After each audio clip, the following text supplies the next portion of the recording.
कितने लोग यहाँ पे हैं जो पढ़ने आए हैं, जो चाहते हैं कि उनको मैं कुछ पढ़ा दूंगा और कुछ ढेर सारा लिखवा दूंगा और उनका काम हो जाएगा? कितने लोग ऐसे हैं जो यहाँ पर इसलिए आए हैं कि जल्दी से घर जा सके, है ना, कि जल्दी से आधा घंटा बीते, 1 घंटा बीते, मैं जल्दी से घर पहुँच जाऊँ? ऐसा कोई है? ऐसा कोई है जो घर से सोच के आता है कि आज मज़ा आएगा क्लास में, आज कुछ नया सीखेंगे, आज कुछ नया पढ़ेंगे, आज कुछ ऐसा होगा जो आज से पहले कभी नहीं हुआ है ना? कुछ मज़ा आएगा, है ना? कुछ इंटरेस्टिंग होगा, है ना? तो जब आप ऐसे लाइफ जीते हैं, जिसको कहते हैं अनस्क्रिप्टेड लाइफ, यानी कि मज़ा आ रहा है ना? जो भी काम, जैसे जिस काम को देख के लोगों की जान निकल जा रही है, तुम उस काम को ऐसे हँसते-हँसते कर ले जा रहे हो, तब है मज़ा। मर-मर के करा तो फिर क्या करा? सही बात है। मर-मर के पढ़ा तो फिर क्या पढ़ा? इससे अच्छा छोड़ दो, है ना? सही बात है। तो स्टार्ट करते हैं ना इसी के साथ, है ना? अच्छा, हम लोग हम लोग क्या पढ़ रहे थे? Chapter number 1, class 10th math NCERT, real number मतलब कि वास्तविक संख्याएं। वास्तविक संख्या यानी कि रियल नंबर, ये है अपने चैप्टर का नाम। इसको पढ़ने से पहले हमने ये पढ़ा, है ना, कि ये आया कहाँ से है। सही, रियल नंबर आया कहाँ से? पहले हमने संख्याओं के बारे में जाना कि भाई संख्याएं कितनी तरह की होती है, 2, एक को वास्तविक संख्या, एक को काल्पनिक संख्या। फिर वास्तविक संख्या के अंदर हमने करीब 10 संख्याएं पढ़ी, है ना, कहाँ से लेके कहाँ तक? प्राकृतिक संख्या से लेके अपरिमेय संख्या तक, ठीक है। ये सारा का सारा एक सिस्टम से हम लोग पढ़ेंगे ताकि अपना जो माइंड रहे एकदम से क्या रहे, क्लियर रहे, है ना। ऐसा एक भी बात नहीं होगी जो आपको समझ में ना आए, और अगर आपने गलती से समझने का प्रयास करा तो फिर समझ में नहीं आएगा। पता है, माइंड का एक आदत होता है, आप कह दो मुझे ये याद करना, नहीं याद होएगा, कह तो बिल्कुल इसको याद ही नहीं करूंगा, इसको तो मैं ऐसे देखूंगा भी नहीं, इसके बारे में सोचूंगा नहीं, याद हो जाएगा। ए प्लस बी का होल स्क्वायर क्या होता है? आदित्य, सॉरी सोनू, बताइए। ए प्लस बी का होल स्क्वायर। अब इनको नहीं आता है ना? अब इनको कैसे याद कराया जाए? ए प्लस बी, है ना, ए का स्क्वायर प्लस बी का स्क्वायर प्लस 2ab, मतलब ए को 2 टोपी पहना दो, प्लस बी को भी 2 टोपी पहना दो, प्लस 2ab। ए मतलब आदित्य, बी मतलब है ना? तो सही बात, आरती भारती कहते ज्यादा अच्छा रहता है ना, आरती का स्क्वायर प्लस सही है, नहीं याद हुआ? वैसे ए मतलब हम लोग आम आदमी पार्टी भी कह सकते हैं, बी मतलब बीजेपी, है ना, या ऐसे भी कह सकते हैं कि ए फॉर एप्पल का square plus B for ball का स्क्वायर प्लस 2 एप्पल और बॉल। हो गया याद? नहीं याद हुआ? तुम भूल के दिखाना।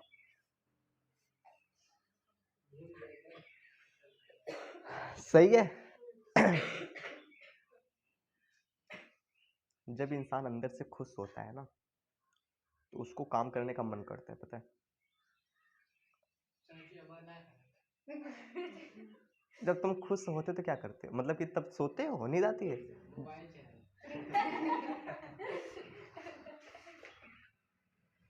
मतलब तुम खुश होकर मोबाइल चलाते हो, तो मोबाइल चला के दुखी हो जाते होगे। क्या? अच्छा, क्या देखते हो मोबाइल में? टिकटॉक या रील्स या कलुआ कॉमेडी, क्या है ना? आप कलुआ कॉमेडी जानते हैं? वो कहता है जो आदमी कलुआ को नहीं जानता वो दुनिया को नहीं जानता। इतना है ना। चलिए, तो बातें करते हैं ना, बातें करते हैं, ठीक है। कहानी को आगे बढ़ाते हैं और समझते हैं कि क्या बातें रह रही हैं, कैसे करते हैं, और समझते कैसे हैं, और सीखते कैसे हैं, और और मतलब और बातें करते। देखो, बहुत सिंपल सी है ना। अभी तो मैंने आपको क्या बताया कि संख्याएं टोटल 10 तरह की होती है ना। मुझे कई बार ये लगता है, क्योंकि ये आपका पहला चैप्टर है और आप 10 में भी नए नए गए हैं, है ना, तो अभी ये क्या चैप्टर का इंट्रोडक्शन चल रहा है, तो थोड़ी सी लॉन्ग नहीं होगा, मतलब थोड़ी सी अंडरस्टैंडिंग वाला होगा, थोड़ी सी मजेदार। यही चैप्टर आपको बता देगा कि आगे के चैप्टर कैसे हैं और कितना मजा आने वाला है। तो इसलिए हम इसको थोड़ा सा और गहराइयों से थोड़ा पढ़ेंगे ताकि हम बातों को समझ पाए, है ना। सही है। उठ जाग मुसाफिर भोर भई, अब रैन कहाँ तुम सोवत हो। जो सोवत है सो खोवत है, जो जागत है सो पावत है। इसी के साथ क्लास को स्टार्ट करते हैं। देखो अपने जो चैप्टर का नाम है वो क्या बच्चा? रियल नंबर है ना, रियल नंबर। इसका मतलब होता है वास्तविक संख्याएं। क्या होता है? वास्तविक संख्या। आप मेरे साथ में बोलेंगे तो बहुत अच्छा लगेगा, आपका मन नहीं बोलेंगे तब भी अच्छा लगेगा, ठीक है। आप मेरे साथ सीखेंगे और मजा आएगा, है ना, ठीक है। और रियल नंबर मतलब कि वास्तविक संख्या है। अभी हमने जैसे पढ़ा, अब इसको हम थोड़ा दूसरे तरीके से पढ़ते हैं और इसको समझने का प्रयास करते हैं। देखो जो रियल नंबर होता है बेसिकली, है ना, बहुत प्यार से, बहुत प्यार से, अगर मैं थोड़ी सी इसको अभी रहने दूँ चूंकि ये नाम है, अगर मैं यहाँ पे क्या लिख दूँ, खाली संख्याएं, क्या लिख दूँ? संख्याएं। इस फिगर को तुम बहुत ध्यान से देखना, बहुत ध्यान से, है ना, ठीक है। और तुम्हें बहुत मजा आएगा ना ये जान के, यानी कि ये स्ट्रक्चर है ना, ठीक है, ये संख्या है, ठीक है। मैंने आपसे क्या कहा था कि जो संख्याएं हैं कितने तरह की होती हैं? दो तरह की। एक को होता है रियल नंबर, चूंकि मैं बार बार लिख चुका हूं तो मैं शॉर्टकट में लिख रहा हूं, ठीक है, रियल नंबर। और दूसरा कौन सा होता है? इमेजिनरी नंबर, काल्पनिक संख्याएं। हाँ या ना, यहाँ तक बात क्लियर है? अब सुनो ध्यान से, इसकी बातें तो अपन नहीं करेंगे, है ना, बातें हमें किसकी करनी है? इसकी, क्योंकि ये अपने चैप्टर का नाम है। अरे हाँ ना बोलो यार, है ना, कुछ ज्यादा चमक रहा है ओवर, चलिए सही है। ये जो रियल नंबर है, ये जो रियल नंबर है, ये दो तरह का होता है। कितने तरह का? मतलब रियल नंबर यानी कि वास्तविक संख्याओं के अंदर दो संख्याएं आती है। कितनी आती हैं? दो संख्याएं, है ना। एक को हम लोग कहते हैं, एक को हम लोग कहते हैं परिमेय संख्या। क्या कहते हैं? अभी आपको सारी की सारी बातें समझ में आई ना। एक को हम लोग क्या कहते हैं? परिमेय संख्या। एक को हम लोग क्या कहते हैं? अपरिमेय संख्या। अपरिमेय संख्या। क्या ये बात क्लियर है?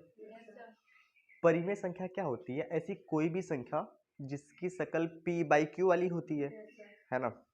वैसे आप कभी इसको गौर करना, p/q, जहाँ पे जो q है वो जीरो नहीं होना चाहिए। एक्चुअल में ये pq पता है क्यों लिखा क्या है? p for Praveen Gautam, p for Praveen, q for ओए q फॉर क्वीन, है ना, समझ रहे हो? This is a queen. चलिए वास्तविक संख्या है, सही बात है। इसके अंदर कितनी संख्या आती है? दो। एक को होता है परिमेय संख्या, एक को क्या होता है? अपरिमेय संख्या। परिमेय संख्या मतलब जिसकी शकल बटे वाली होती है, जिसको हम बटे के रूप में लिख सकते हैं, और जिनको हम बटे के रूप में नहीं लिख सकते वो क्या होती है? अपरिमेय, है ना। सभी करड़ी वाली संख्याएं, पाई, ये सब क्या होता है? अपरिमेय होता है। अब ध्यान सुनो, परिमेय संख्या में अगर मैं कहूं अब तक हमने जितनी संख्याएं पढ़ी सभी की सभी परिमेय ही थी। जैसे प्राकृतिक संख्या है तो उसको हम बटे के रूप में नहीं लिख सकते हैं। जैसे 5 एक प्राकृतिक संख्या है कि नहीं है, तो बटे में लिख सकते हैं। जितनी भी संख्याएं हैं जितनी भी संख्याएं हैं सभी की सभी क्या है? परिमेय है। ये बात क्लियर है ना। अब ध्यान सुनो, ठीक है, यहाँ पे हमें एक बात पढ़नी यहाँ पे हमें एक बात पढ़नी है कि जो परिमेय संख्याओं की जो शकल होती है ना, शकल के बेस, शकल समझते हो? दिखने में, शकल मतलब दिखने में, है ना। अब जो परिमेय संख्याएं होती हैं, है ना, अगर हम इसको ध्यान से समझे, जैसे मैंने आपसे कह दिया कि ये है 4/5, कितना है? 4/5। और मैंने यहाँ पे लिख दिया 3/2, और फिर लिख दिया 1/3, है ना। ये सभी के सभी क्या है? परिमेय संख्या है, सही बात है। कितने लोगों को भिन्न को दशमलव में बदलना आता है? ये 4/5 है ना, इसको दशमलव में बदलना है तो क्या करते हैं? 5 से 4 में भाग कर देते हैं, मतलब हर से अंश में भाग दे देते हैं। अगर आप 5 से 4 में भाग करिएगा, दशमलव बढ़ाएंगे, फिर क्या लगाएंगे? 0, तो 5 अठे कितना हो जाएगा? 40 हो जाएगा, और ये क्या होगा? कट जाएगा। यानी कि 4/5 जो है वो 0.8 है, यानी कि ये दोनों आपस में क्या है? बराबर है ना। अगर हमें दोबारा से 0.8 को कभी भी जब हम इसको ऐसे लिखते हैं तो यहाँ पे क्या लगा देते हैं? 0, ताकि दशमलव दिखना चाहिए। अगर इसको हमको दोबारा से 4/5 में बदलना है तब क्या करेंगे? यानी कि भिन्न से दशमलव बनाना, दशमलव से भिन्न बनाना। ये बात आपको छोटी कक्षाओं में बताया गया होगा, आपको आता भी होगा, सही बात है। जब भी भिन्न से दशमलव बनाना हो तो हर से अंश में क्या करते हैं? भाग देते हैं। अगर आपको दोबारा से दशमलव से भिन्न में बनाना है तो क्या करते हैं बताओ? हाँ, एक अंक पे दशमलव है ना, तो क्या करेंगे? 10 से गुणा कर देंगे और 10 से भाग कर देंगे। जितने से गुणा करेंगे उतने से भाग करेंगे। तो अब जैसे ही आप 10 से गुणा करते हैं, दशमलव एक अंक इधर आ जाता है, मतलब कि 8, है ना, यानी कि दशमलव हट जाता है, ठीक है। और नीचे कितना होता है? अब इसको काटेंगे, है ना भाई, 2 चौक 8 और 2 पच्चे 10, यानी कि देखो 4/5 दोबारा से आ गया, मतलब हमने सही करा था, है ना, ये बात सही है। अब ध्यान समझो, जैसे अगर आप 3/2 को दशमलव में बदलो, मैं अगर आपको दिखाऊं तो कैसे होगा? 2 एक कम 2, अभी एक बचा होगा, दशमलव लगा के 0 बढ़ाएंगे, 2 पच्चे 10, भाई 3/2 मतलब 3 का 2 भाग करेंगे तो 1.5 आएगा ना, तो ये 1.5 है, कितना है? 1.5। ये बात क्लियर है ना। लेकिन अगर हम 1/3, है ना, अगर हम 1/3 को दशमलव में बदले, है ना, यहाँ पे क्या लिखता हूँ? 1 भाग जाएगी? नहीं जाएगी, क्या लगाएंगे? दशमलव, है ना, फिर क्या बढ़ाएंगे? 0, 3 त्रिक 9, फिर कितना आएगा? 1 आएगा, फिर 0 बढ़ा देंगे, 3 त्रिक 9। आपको नहीं लग रहा है ये कभी रुकेगा नहीं, है ना? ठीक है, ये आता ही रहेगा, सही बात है।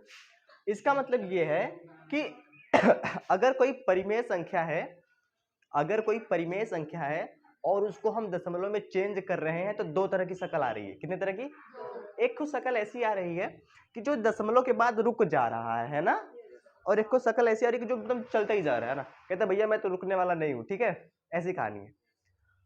तो सुनो, जिसका दशमलव रुक जाए, है ना, उसको कहते हैं शांत दशमलव प्रसार, और ये आपको जानना बहुत इंपॉर्टेंट है। देखना सारी की सारी बातों ही बातों में सिखा दूंगा, ठीक है ना, और ये एग्जाम में बहुत बार आते हैं, है ना।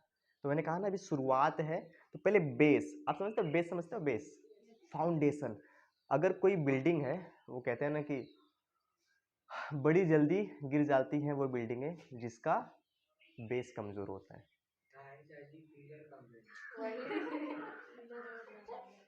जिसका पिलर कमजोर होता है, आपकी बातें सर आंखों पर, है ना, बात समझ में आया? तो पहले हम बेस क्रिएट कर रहे हैं ना, कि पढ़ते कैसे, है ना, जब बेस क्रिएट हो जाएगा तो मजबूत हो जाएगा, फिर हम कितना भी पढ़ ले दिक्कत नहीं होएगा। बात क्लियर है? तो वही सिखा रहा हूँ, सही है। तो परिमेय संख्या, अगर कोई परिमेय संख्या है, बटे के रूप में है, अगर उसको हम दशमलव में बना रहे हैं तो 2 तरह की शक्ल आएगी, एक तो दशमलव के बाद रुक जाएगा, और एक क्या होएगा?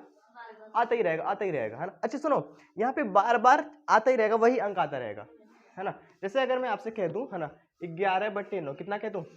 11/9, इसको दशमलव में चेंज करते हैं, 9 से मतलब हर से अंश में भाग करते हैं, 11 हो जाएगा, है ना। ठीक है, थोड़ी सी जगह ले लेता हूँ, हाँ देखो, 9 एक कम कितना हो जाएगा?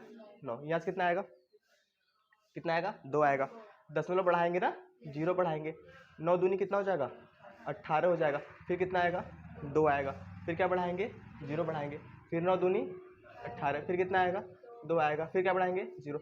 एक बार दशमलव लगाने के बाद हम कितनी बार भी 0 बढ़ा सकते हैं, ठीक है। आपको क्या लग रहा है 1.22 आता रहेगा? ये कभी रुकेगा? नहीं रुकेगा। बात क्लियर है कि नहीं क्लियर है ना। तो जब भी शकल जब भी शकल ऐसी वाली हो, इसको हम लोग कहते हैं अशांत। क्या कहते हैं? ये शांत हो रहा है, ये कह रहा है ना, हम तो शांति ना होंगे, है ना। तो ये है अशांत दशमलव प्रसार। क्या है? अशांत। और जो रुक जाए, थम जाए, ब्रेक लग जाए, उसे क्या कहते हैं? शांत दशमलव प्रसार। समझ में नहीं है ना। लेकिन जो अशांत है उसमें एक बात हो रही है, पता है क्या? वो रिपीट भी कर रहा है, इसलिए इसको पता हम क्या कहेंगे? इसको हम लोग कहेंगे अशांत आवर्ती। क्या कहेंगे? अशांत आवर्ती, है ना। तो जितना भी मैंने कचरा करा है सारे का सारा मिटाते हैं, फिर आपको समझाते हैं, है ना। देखो, तो अगर हम सारी बातों को समझ जाए तो जो परिमेय संख्या है, ये तीर आप देख लो, है ना, जो परिमेय संख्या है उसका दशमलव प्रसार कै तरह का होता है? 2 तरह का। एक को हम लोग कहते हैं शांत दशमलव प्रसार, और एक को हम लोग कहते हैं अशांत दशमलव, नो नो नो, अशांत खाली नहीं कहेंगे, क्या कहेंगे? अशांत आवर्ती। क्या कहेंगे? अशांत आवर्ती दशमलव प्रसार। क्या ये बात आपको फील आई? शांत दशमलव प्रसार मतलब क्या? जैसे 1.23, 2, 3, 5, 6, ये रुक गया है कि नहीं रुक गया है? अगर ऐसा कहानी आ जाए कि 1.3, 3, 3, 3, है ना, आता जा रहा है, इसको पता है कैसे लिखते हैं? 1, 2, 3 डॉट, इसका मतलब कि आता ही जा रहा है ना। यहाँ हम ऐसे लिख दिया ना, बार, ये बार क्या है? बार, मतलब 3 क्या बार बार आते ही जा रहे हैं। यहाँ तक बात क्लियर है ना। ये तो हो गया परिमेय संख्या का दशमलव प्रसार कैसा होता है। अब कौन पूछे अपरिमेय का कैसा होता है ना। अब अपरिमेय संख्या कैसी होती है? जैसे अपरिमेय संख्या क्या है? करड़ी में 2, सही बात है। अब इसको दशमलव में कैसे चेंज करेंगे? बड़ा मुश्किल है ना। अब चूंकि बटे में होता तो भाई चेंज करते, कैसे करेंगे चेंज इसको? हाउ, बताइए। इसको हम लोग दशमलव में चेंज कैसे करेंगे?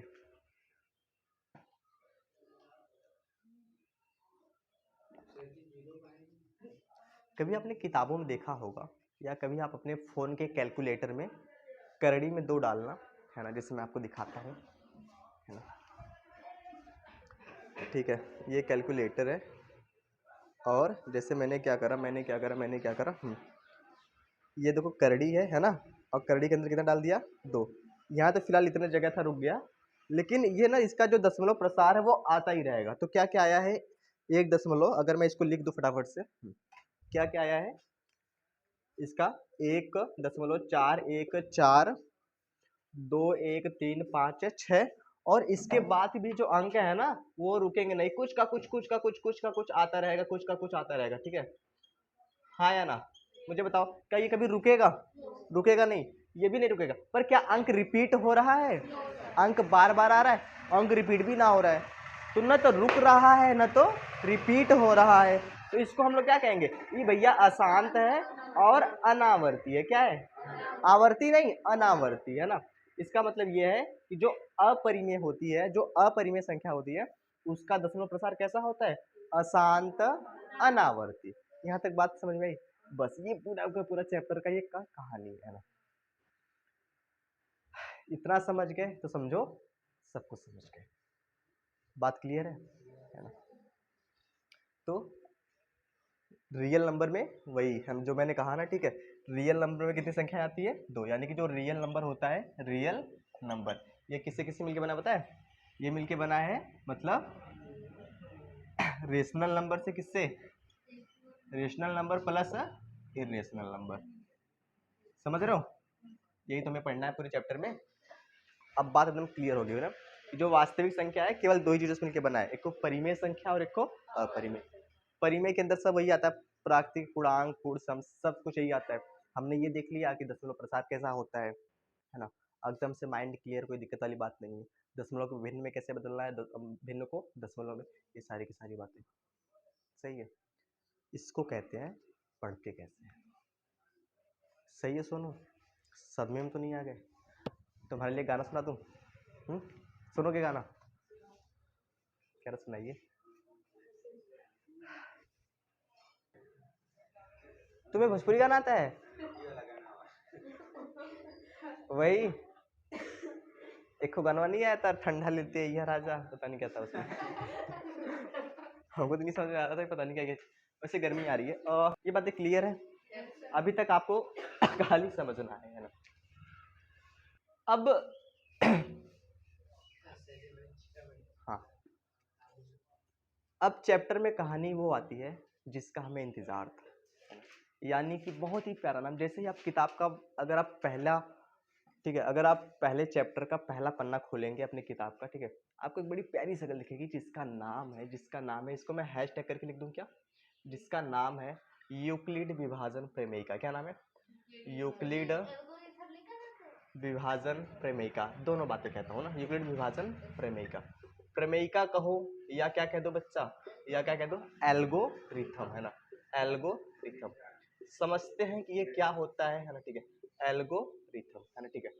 कई कई बार इसको लेमा भी कह देता है इंग्लिश में, है ना, ठीक है, इसको मैं बताऊंगा, ठीक है।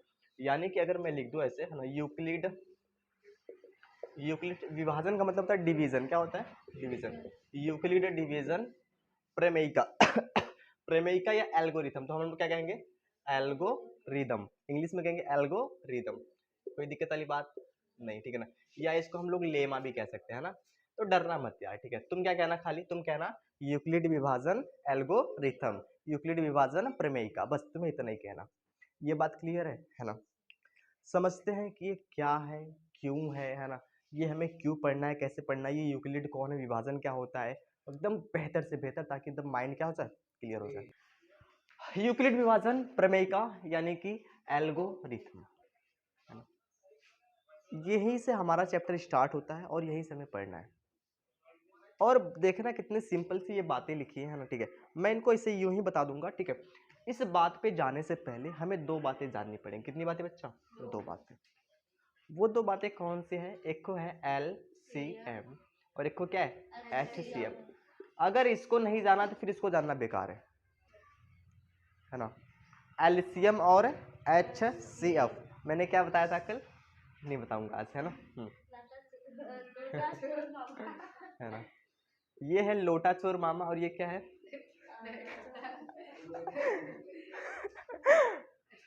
तुम हम लोग अपने मन में सोच लो, खैर बातें करते हैं। एलसीएम इसको हम लोग क्या कहते हैं, lowest common, lowest common multiple, lowest common multiple, है ना। और HCF इसको हम लोग क्या कहते हैं, हाईएस्ट, क्या कहते हैं, हाईएस्ट कॉमन फैक्टर, क्या कहते हैं, हाईएस्ट कॉमन फैक्टर। एलसीएम, आप जब भी एलसीएम आपने सुना ही होगा, एलसीएम को हम लोग हिंदी में कह देते हैं ल और स, है ना। जब मैं करीब 6 या 7 में था अंजनी सर के स्कूल में, है ना, तो अगर कोई लड़का, जैसे वहाँ पे क्या था कि जो किताबें थी 6 तक की वो इंग्लिश में थी, जब मैं कभी ऐसे आता था जैसे किसी और किसी की किताब देखता था ना, उसमें ल से लिखा होता था, मैं कहा ये क्या है, हमें समझ में नहीं आ रहा, ल से मतलब ऐसा लग रहा है लाशा, पता नहीं क्या है ना, समझ में नहीं आ रहा, समझ में नहीं आया। और इसको क्या कहते थे, इसको क्या कहते थे, मस, है, ये क्या हो गया। आपको कौन सा आसान लग रहा है, एलसीएम HCF की ल से मस, है ना। मुझे लगता है कि जो बात जल्दी समझ में आ जाए उस पर काम कर देना चाहिए, है ना, सही है, LCM, सही बात है। जैसे कृपया बोलना आसान है कि प्लीज, प्लीज पानी लाओ ना, तो ऐसे, तो इसका मतलब ये है, पर क्या समझने वाला नहीं समझ रहा आपकी बातें, समझ रहा है, तो अंडरस्टैंड क्या करना है, समझना क्या है, और एग्जाम में क्या आता है उसको लिखना कैसे, ये तो करना है, और क्या करना है, दिमाग में कचरा क्यों भरना है ना। इसको अगर आप हिंदी में मैं बताऊं, है ना, तो आप डर जाएंगे ना। इसको कहते हैं लघुत्तम समापवर्त्य, और इसको कहते हैं लघु महत्तम समापवर्तक। लघुत्तम मतलब छोटा और महत्तम मतलब बड़ा। इस पे नहीं बात करते हैं, जैसे मैं पढ़ाता हूँ वैसे बातें करते हैं ना। लोवेस्ट कॉमन मल्टीपल, है ना, यानी कि अभी इसके नाम की भी बातें नहीं करते। जैसे फॉर एग्जाम्पल अगर आपसे कोई कह दे, है ना, कि 8 और 12 का क्या निकालो बच्चा, 8 और 12 का क्या निकालो एलसीएम, तो हर लड़का पता है कैसे करेगा, वो तुरंत 8 लिखेगा, फिर क्या लिखेगा 12, ऐसे करेगा और फटाफट से इसका क्या निकाल दे एलसीएम। 2 चौक कितना हो जाएगा 8, 2 तिहाई, सॉरी 2 संग 12, 2 दूनी 4, 2 तिहाई 6, फिर 2 से कट जाएगा, फिर 3 नहीं कट पाएगा, फिर 3 से काट लेंगे 1 और 1, जब तक 1 और 1 ना आ जाए तब तक हम छोड़ेंगे नहीं, है ना। तो फिर कैसे लिखते थे हम लोग लिखते थे एलसीएम बराबर 2 गुणे 2 गुणे 2 गुणे 2 गुणे 3, फिर गुणा करें, 2 दूनी 4, दूनी 8 और 8 त्रिक 24, 8 त्रिक 12। अगर तुम जानबूझ के बोल रहे हो तो अच्छी बात है, लेकिन अगर तुम्हें नहीं आ रहा तो मैं तुम्हें मार मार के भूते बनाऊंगा। ऐसे सबको आता है कि नहीं आता है, पक्का। लेकिन अगर मैं आपसे यही कह दूं कि 8 और 12 का क्या निकाल दो HCF, तो मुझे बताओ कितने लोगों को आता है, आता है, कैसे निकालिएगा, हाँ सही है, आप लोग महान है ना। चलो मैं सिखाता हूँ, ठीक है। देखो अगर कभी भी, ठीक है, अगर कभी भी अगर आपको 8 और 12, सही है, कभी भी अगर आप 8 और 12 का आपको क्या निकालना हो HCF, इसको निकालने की कितनी विधियां हैं, 2। एक को हम लोग कहते हैं गुणनखंड विधि, क्या कहते हैं, गुणनखंड विधि। बहुत प्यार से समझा रहा हूँ, बहुत आराम से समझना, और सारा का सारा चैप्टर ये खत्म हो जाएगा। एक को हम लोग कहते हैं भाग विधि, क्या कहते हैं, भाग विधि। एक ऐसी विधि जिसको देखकर हर कोई भाग जाता है, समझ रहे हो, भाग विधि, है ना। जब मुझे पढ़ाया गया मैं तो पक्का भाग गया था, क्योंकि समझ में नहीं आ रहा, है ना, ऐसे खींचो वैसे खींचो, ये नहीं कट रहा वो नहीं कट रहा, हमको लगा यार क्या मैं टीचर को पकड़ कर दो, है ना। सही है, आपने देखा है टीचरों को, सर जी को, है ना, एकदम आते हैं ऐसा। चलो किताब खोलो, चलो चलो लिखो।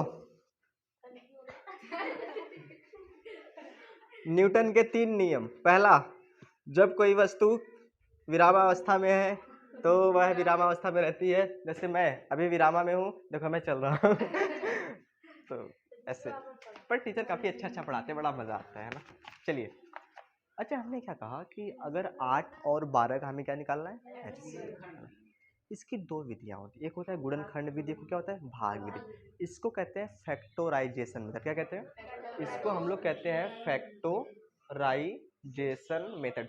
ये आपको याद नहीं करना है ना, खाली समझते रहना है ना, फैक्टोराइजेशन मेथड। और इसको क्या कहते हैं? Division method. क्या कहते हैं? Division method. अब आपको दिमाग में कुछ आया होगा, डिवीजन भी आपने नाम कहाँ सुना था? कहाँ सुना था? यहाँ, है ना, सही है। तो यानी कहीं ना कहीं इसका कनेक्शन इससे जरूर होगा। अगर इसका कनेक्शन इससे ना होता तो मैं क्यों बताता? बात ये भी सत्य है ना।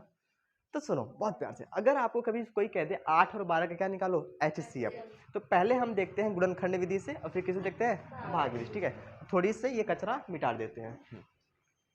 चलिए देखिए, जैसे हमने क्या कहा कि हमें क्या करना है, 8 और 12 का क्या निकालना है, HCF। ठीक है, तो पहले करते हैं गुणनखंड विधि से। हाँ या ना? पता कैसे करते हैं? वो तो एलसीएम था, सबको पता है। पर यहाँ पे अपन क्या करेंगे कि हम लोग 8 और 12 का क्या करेंगे, अलग अलग गुणनखंड करेंगे ना, इक्के में नहीं करेंगे, अलग अलग करेंगे। ठीक है, 2 चौक 8, 2 दूनी 4, 2 एक कम 2, ऐसे 2 तिहाई, सॉरी 2 छंग 12, 2 तिहाई 6 और 3 एक कम 3। कर दिया, कर दिया। अब देखो कैसे लिखेंगे। ठीक है, ये 8 है और 2 गुणे 2, ये क्या लिखेंगे, 2 गुणे 2 गुणे 2। ये भी 8 है और ये पूरा भी 8 है। ये गुणनखंड के रूप में है और ये पूरा इक्के में है। अब इसके नीचे क्या लिख देंगे, 12। 12 को कैसे लिखेंगे, 2 गुणे 2 गुणे 3। क्या यहाँ तक बात क्लियर है? पक्का क्लियर है? बहुत ध्यान से समझना, बहुत ध्यान से, है ना। हाँ बता रहे। ठीक है, मैं थोड़ा एक स्टेप और आगे बढ़ाता हूँ। ठीक है, चलो अच्छा पहले ये बताओ। ठीक है, हम क्या करते हैं, कॉमन। फिर क्या करते हैं, कॉमन। क्या और कुछ कॉमन हो रहा है? नहीं। तो अगर हमें लिखना है 8 और किसका, 12 का HCF, है ना, तो इसमें से एक, मतलब कि मैंने जोड़ा बना लिया, इसमें से एक को 2 निकाल दूंगा और इसमें से एक को 2 निकाल दूंगा। 2 गुणे 2 कितना हो गया, 4। 8 और 12 का HCF यही है, आपका क्या है, आंसर। इसको कहते हैं गुणनखंड विधि से क्या निकालना, HCF। ये बात क्लियर है? अब ध्यान से, बहुत ध्यान से। अगर हम इसको एक स्टेप और आगे बढ़ाए ना, ये वाला आपको बड़ा मजा आएगा, बहुत ध्यान से। 2 एक को 2, 2 ठे 2, 3 ठे 2, तो इसको ऐसे लिख सकता हूँ, 2 के घाते 3, है ना। आपको पता नहीं ये बात, है ना। ठीक है, अगर भाई 2 के घाते 3 लिखा है, इसका मतलब है कि 2 गुणे 2 गुणे 3, 2 का 3 बार गुणा। लड़का ऐसे कर देगा ये क्या है, गलत है। जैसे किसी ने आदित्य को पकड़ के कहा, भैया आदित्य लो, मैंने तुम्हारे घाते लगा दिया 5। आदित्य को 5 बार लपेटते रहे ना, एक बार आदित्य गुड़े, एक बार आदित्य गुड़े, एक बार आदित्य का यार बस करो यार, है ना। तो ऐसे, तो जब भी ऐसे लगा होता है उसी संख्या का उतनी बार गुड़ा। अब इसको क्या लिख दिया, 2 के घाते 3 लिख दिया। इसको मैं लिख दूँ 2 गुणे 2, इसको मैं ऐसे लिख सकता हूँ ना, 2 के घाते 2 और 3 तो बेचारा अकेले है ना। सही बात है। अब हम ये देखते हैं कि ऊपर और नीचे में कौन सी संख्या आ रही है। तो 2 इसमें भी आ रहा है, घात कितनी भी उससे फर्क नहीं पड़ता, 2 इसमें भी आ रहा है, 2 इसमें भी आ रहा है, तो हम क्या कर लेंगे, इसको कॉमन कर लेंगे। और इस कॉमन में से जो छोटी घात वाला होता है वही होता है HCF। मतलब कि 8 और 12 का अगर आप क्या निकालना है, क्या निकालना है, HCF। तो ध्यान रखना कि जो छोटी घात वाला होता है वही क्या होता है, HCF। इसका मतलब कि कितना छोटी घात वाला, 2 के घाते 2, यानी कितना हो जाएगा, 4, है ना। इन दोनों में छोटा घात वाला कौन है, ये 2 के घाते हैं 2, तो ये हो जाएगा आंसर आपका। बात क्लियर आई एकदम ऐसे। अब अगर कोई कहे सर जी ये किससे हो गया, ये तो हो गया गुणनखंड विधि से, इसको भाग विधि से करके दिखाइए। तो कैसे करेंगे, कुछ नहीं करेंगे, देखो है ना, कैसे करेंगे, कैसे करेंगे, बहुत बहुत प्यार से, बहुत प्यार से देखो। हम सबसे पहले ये चेक कर लेंगे कि 8 और 12 में से बड़ा कौन है और छोटा कौन है। तो बड़ा कौन है, खुशी, 12 बड़ा है और 8 क्या है, छोटा है। तो जो बड़ा होता है उसकी तरफ मुंह क्या होता है, खुला होता है। ये आप लोगों ने पढ़ा है, हाँ, ये छोटी छोटी बातें। तो हम क्या करते हैं, छोटे से बड़े में क्या करते हैं, भाग देते हैं। तो 8 से 12 कटेगा, नहीं कटेगा, पर एक बार ले जाएंगे ना, 8 एक कम 8, यहाँ से कितना आया, 4। 8 12 को पूरी तरीके से नहीं काट पाया, सही है, है ना। तो हम क्या करेंगे, हम 8 को काट देंगे, हाँ या ना, इसको समझना, ठीक है। जैसे आदित्य है ना, सोनू को नहीं पटक पाया तो हम आदित्य को पटक देंगे। सही है ना, सही बात है।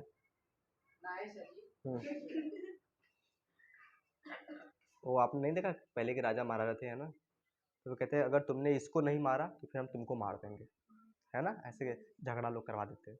तो ऐसा ही बात है ना, 8 12 को नहीं काट पाया तो हम 12 को काट देंगे, सॉरी 8 को काट देंगे, है ना। तो 4 दूनी 8, ये कट गया। तो जो अंतिम बार जो काटता है ना, जो अंतिम बार काटता है वो वही क्या होता है, HCF, है ना। तो अगर कोई पूछे 8 और 12 का HCF कितना हो जाएगा तो हम लोग क्या कह देंगे, हाँ 4। तो बताओ दोनों का आंसर किससे नहीं आया, चाहे गुणनखंड विधि से करो चाहे भाग विधि से, है ना। तो जो मैथ बनाने वाला होगा बड़ा समझदार रहा होगा, है ना, कि भैया चाहे जैसे करो आंसर तो वही आएगा, ठीक है। और एक बात याद रख लो कि भाग विधि से HCF निकालने को ही कहा जाता है यूक्लिड विभाजन प्रमेय से HCF निकालना। मतलब कि यूक्लिड विभाजन प्रमेय का यूज हम क्यों करेंगे, क्या करने के लिए, HCF निकालने के लिए। अब कहानी समझ में आई, ठीक है। यानी कि अगर मुझे शॉर्ट फॉर्म में मतलब मुझे सारी बातें बतानी हो, ठीक है, तो मैं आपसे क्या बताऊंगा, इसको मिटा देता हूँ पूरा का पूरा, बहुत ध्यान से, है ना।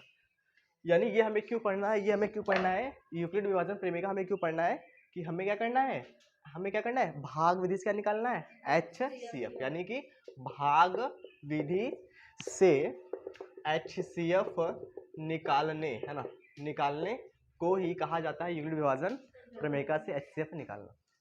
और HCF कितनी संख्याओं का, 2 संख्याओं का, ठीक है। तो हम यहाँ पे केवल 2 संख्याओं का HCF निकालना सीखेंगे, किससे, यूक्लिड विभाजन एल्गोरिथम से। वो आपको 2 संख्या देंगे, ठीक है। जैसे उन्होंने कह दिया भैया 8 और 12 का HCF यूक्लिड विभाजन एल्गोरिथम का प्रयोग करके ज्ञात कीजिए। ये आपकी किताबों में सवाल होगा ऐसा, है ना, सही है। तो इसको हम लोग क्यों पढ़ रहे हैं, HCF निकालने के लिए। माइंड क्लियर है ना, कि हम लोग किस तरह से कैसे पढ़ रहे हैं और कहाँ पे आके रुक रहे हैं। बात यहाँ पे आती है कहानी, है ना। तो मैं आपको डायरेक्ट सिखाऊं कि यूक्लिड विभाजन एल्गोरिथम से 2 संख्याओं का HCF कैसे निकालते हैं। उससे पहले हम थोड़ी चर्चा कर लेते हैं कि ये यूक्लिड कौन है ना, विभाजन क्या होता है, प्रमेयिका क्या होता है, एल्गोरिथम कहो या क्या कहो, लेमा कहो, सही है ना। इसको मैं मिटा देता हूँ थोड़ी देर के लिए। चलिए, ये क्या होता है, देखो यूक्लिड जो बेसिकली है ये एकदम टोपा किस्म का इंसान है। कैसा इंसान है, टोपा, ये है देखो, तुम इसको देखो बस ध्यान से, है ना। ये आपको नहीं लग रहा ये टोपा किस्म का इंसान है,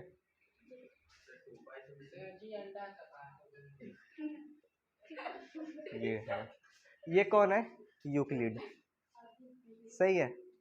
इसने कहा कि मैं लड़कों की जिंदगी पूरी तरीके से बर्बाद कर दूंगी, जो भी पढ़ने वाले हैं, है ना, है ना। इसने क्या करा, मैथ में रेखा गणित लिया दिया, है ना। ये रेखा जा रही, वो रेखा जा रही, ये वाला कोड, वो वाला कोड, लड़के बेचारे डर के मर जा रहे हैं। लड़के से मतलब है कि पढ़ने वाले, लड़का या लड़की दोनों, है ना। जब भी मैं लड़के कहता हूँ दोनों, है ना, ठीक है, बात समझ में आई। इनको कहा जाता है फादर ऑफ ज्योमेट्री। क्या कहा जाता है, फादर ऑफ ज्योमेट्री। मतलब कि रेखा गणित के जो पापा है कौन है, यूक्लिड है। मतलब कि रेखा गणित को इन्होंने ही बनाया है ना।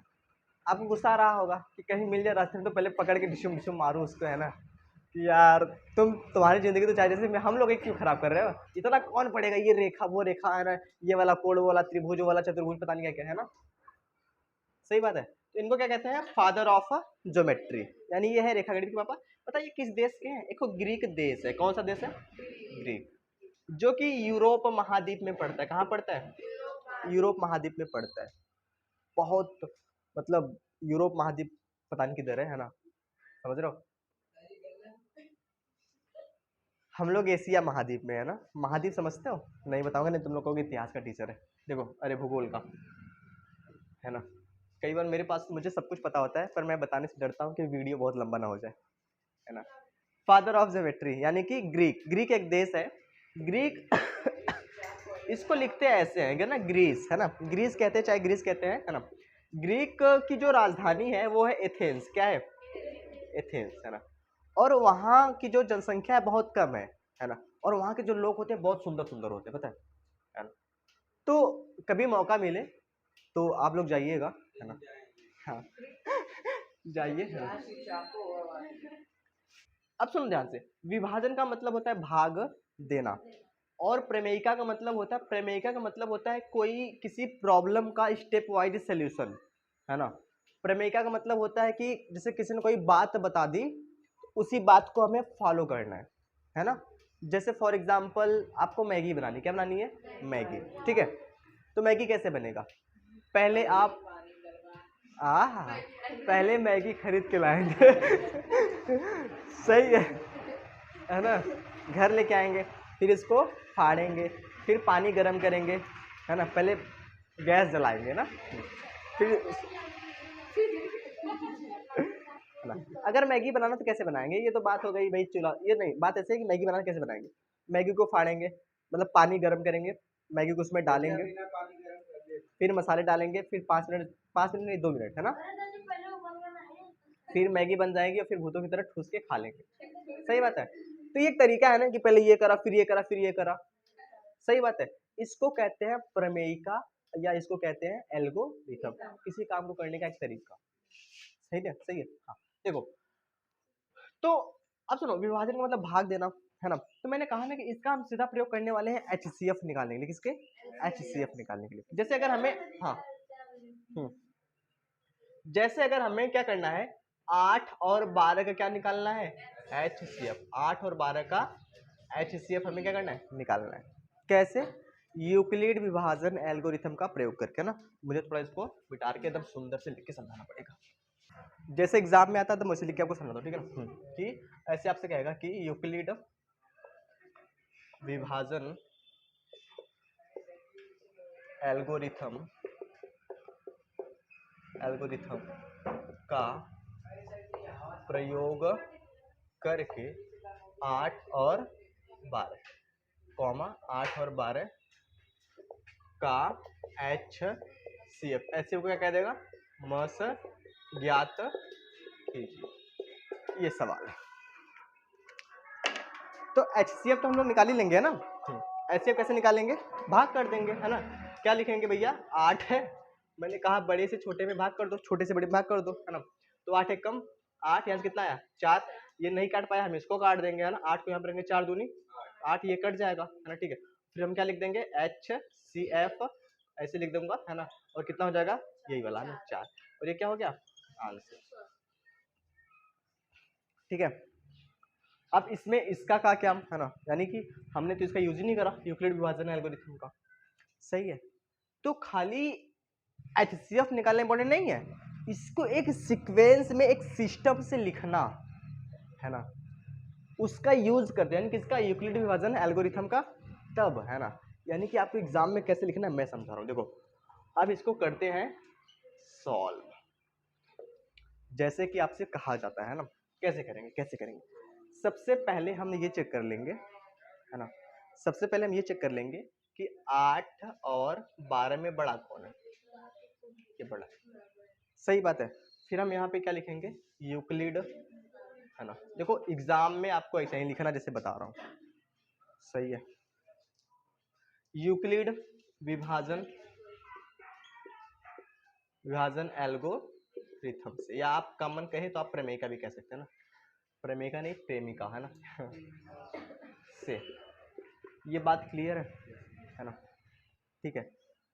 यूक्लिड विभाजन प्रमेयिका, है ना, यानी यूक्लिड विभाजन एल्गोरिथम से, ये बेसिकली क्या होता है, मुझे आपको एक छोटी सी बात बतानी पड़ेगी। जैसे मैंने कहा 3, और मैंने यहाँ पे क्या लिख दिया 7, ठीक है। तो कितना हो जाएगा, 3 दूनी 6, कितना बच जाएगा 1, है ना।